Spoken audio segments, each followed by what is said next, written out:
5 August July ঘোষণাপত্র উপস্থাপন কর্মসূচি ঘিরে দেশে কোনো ধরনের শঙ্কা নেই। আইনশৃঙ্খলা বাহিনী সম্পূর্ণ প্রস্তুত ও সজাগ রয়েছে জানিয়েছেন স্বরাষ্ট্র উপদেষ্টা অবসরপ্রাপ্ত লেফটেন্যান্ট জেনারেল মোহাম্মদ জাহাঙ্গীর আলম চৌধুরী। সচিবালয়ে আইনশৃঙ্খলা বাহিনীর সাথে আলোচনা শেষে তিনি এই কথা জানান।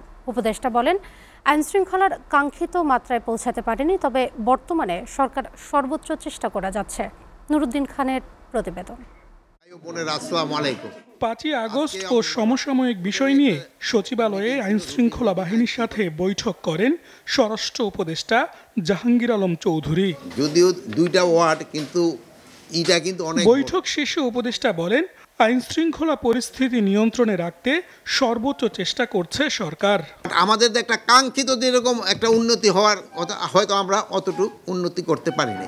ডেভেলপ কান্ট্রিগুলি স্পেশালি স্ক্যান্ডিনেভিয়ান কান্ট্রিগুলির সাথে তুলনা করেন আমাদের ওই স্ট্যান্ডার্ডে আমরা কোনো সময় যেতে পারিনি। তো আমরা আমাদের লেভেলে থেকে আমরা চেষ্টা করে যাচ্ছি যতটা উন্নতি করা যায়।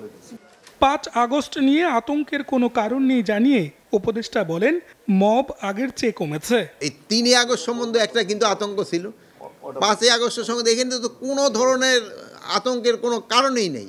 আল্লাহ দিলে সব কিছু সব প্রোগ্রাম হবে এবং সব ভালোভাবে হয়ে যাবে আল্লাহ দিলে। নির্বাচন ইস্যুতে আইনশৃঙ্খলা বাহিনী সজাগ বলেও জানান জাহাঙ্গীর আলম চৌধুরী। নির্বাচন যেসব হবে, যেসব আইন শৃঙ্খলা পরিস্থিতি যেন ভালো থাকে, এই জন্য আমরা সব ধরনের প্রস্তুতি নিচ্ছি। নুরুদ্দিন খান, এসএটিভি।